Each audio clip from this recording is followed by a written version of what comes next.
I wasn't supposed to be here. The letter came in a plain, unmarked envelope. No return address, no postage, just my name, written in perfect calligraphy. Inside was a short message. We have been waiting for you. The key is under the third step. Come alone. It was signed simply, The Residence. The address led to a place I had heard about my whole life, an abandoned Victorian mansion on the outskirts of town. People called it the Turner House, though no one could recall a Turner ever living there. By the time I reached the long driveway, the sun was bleeding into the horizon. The house loomed above the trees, its broken windows staring like dead eyes.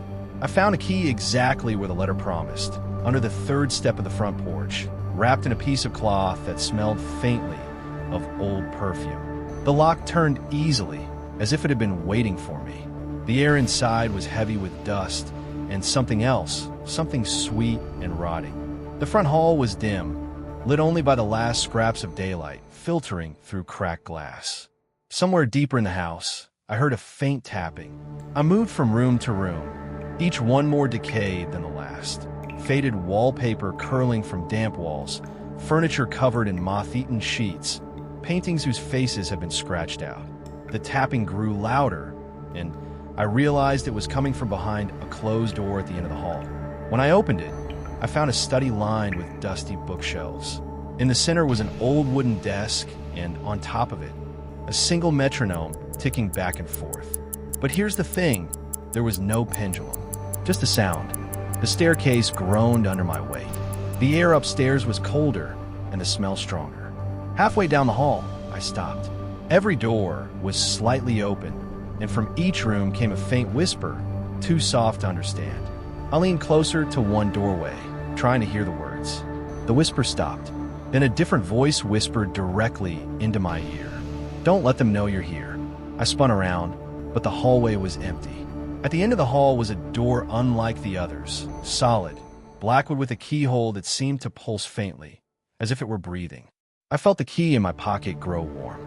Against my better judgment, I unlocked it.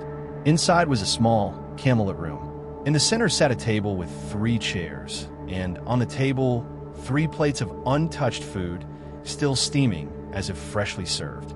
On the far wall hung a mirror, but my reflection wasn't alone. Behind me stood 3 tall, thin figures with hollow faces.